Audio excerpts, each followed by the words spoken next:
Okay, to start removing the cover from the griddle or opening and disassembling it, we're going to need a small spatula like this one. Or if you don't have one, you can also use a knife, but you must be very careful following what I'm about to explain. And we'll also need a small pry tool, which we'll use for the entire removal process. So, the only thing this straightener has in common with the other we've taken apart on the channel is that, as I've shown you, you always start here with this GHD model, because there is a GHD that doesn't have this feature, the titanium, and it's really difficult to open, but I'll show you that in another video when I have the chance to get my hands on it.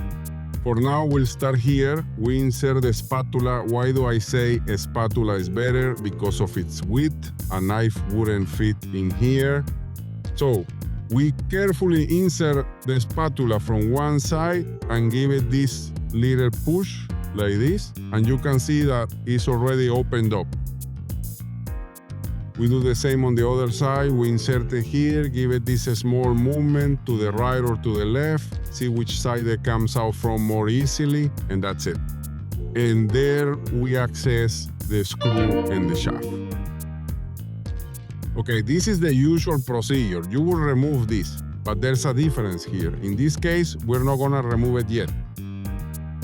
Here's where the differences with the other iron begin. We're gonna unscrew the other screws because this iron does have more screws, they're just covered.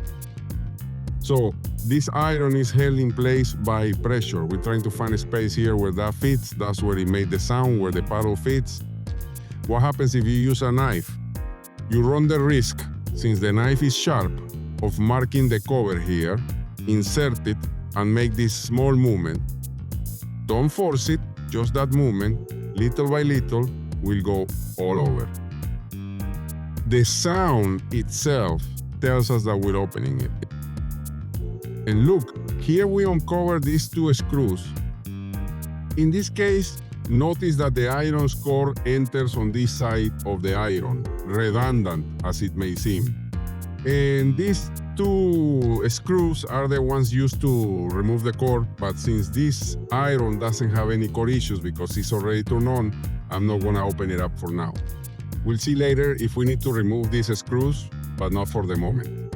Let's continue with the other side. We'll put this aside so it doesn't get lost or broken if it falls. That's another thing. Sometimes we break it accidentally. And on this side, the same. We find a way to insert it from the side and use the movement I already showed you all around. It's really not that difficult because once you know this, it becomes easy. But if you don't know it, you'll start trying and trying and trying until you finally break it. So once those covers are removed, we proceed to remove the screws. But let's remove this one. Why didn't I remove it at first? Because it served as a base to keep the iron from moving too much. But since we've already removed it, we can now proceed to remove this screw that holds the iron's axle. We'll set it aside and, as always, push it inwards. You'll see it comes out easily. You don't have to force it. The secret to irons is not to force them. If you look closely, this one doesn't have springs like other irons. It has an internal mechanism that we'll see shortly. Okay, let's start removing the top ones. You can see the plate is soft now. It's no longer supported at the top. So let's remove this one.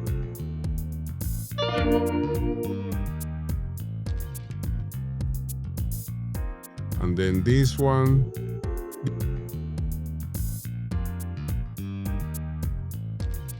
This screwdriver is a bit thin and it's a little difficult for me. I recommend you look for a screwdriver with a thin tip but a slightly thicker handle, easier to work with. As you can see, it's already open here. Now we can remove this little cover which hides the circuit board, and we'll also remove this part very carefully. We lift it gently and take it out.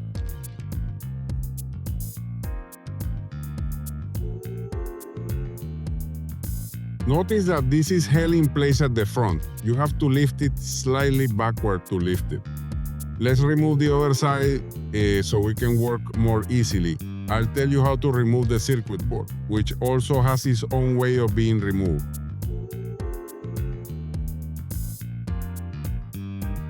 It's not difficult. You just need to know the disassembly method. We'll remove 4 screws, 2 for each cover. And once we remove the 2 screws, we can take off the other little cover, which is this one. We set aside the screws and all the little pieces. It's the same. We lift it a little and back, and it comes out. We lift it and back.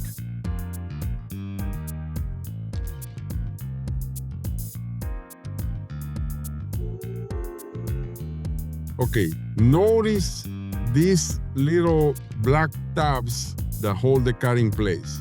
Very carefully, you have to move them to one side and apply a little upward pressure so it starts to come out. It makes it easier. This one is down, this one is up, and there's another one back here. You can barely see it, but it's there, over there. And here we set aside all these little pieces that go there. Later we put them back in place. These pieces that come out from there. And here we remove this axle that's also here, so we can remove this piece which acts as a spring. This is the spring for this board. So notice that we've now completely removed this side. Let's finish disassembling the other side. I told you, I don't know, let's also remove the cable so we can completely disassemble it, so this video is complete for the disassembly. We remove these 2 screws. If you're only gonna repair the cable, you don't have to disassemble all of that. Just remove this cover, remove these 2 screws, and when you remove these 2 screws, this part comes out here. This one that holds the cable. We detach the cable, and now we proceed to remove this board. In the same way, we'll position it like this for easier handling, right? Sorry, since it was easier to grab it by the heating element, see? So the same, a little bit of pressure over there. Well, it's just part of the job. Yes, it's like this. From this side upwards, a little bit of pressure, but very gently, without much force. Yes, you have to find the easiest way to remove it. It's like this, see? Always away from the iron.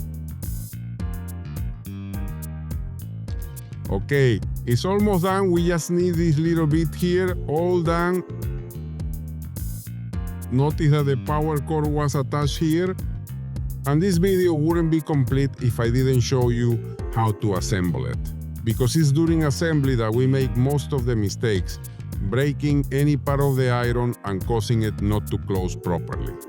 At the end of this video, I'll leave a link so you can see the continuation of this assembly and disassembly of the GHD Gold straightener, and then we'll look at the repair. We're gonna try to repair it, and if not, we'll adapt it to get it working again. So don't miss that video, whether you're in Latin America or even Europe, because this video can be useful for repairing your straightener if you can't find the original replacement parts.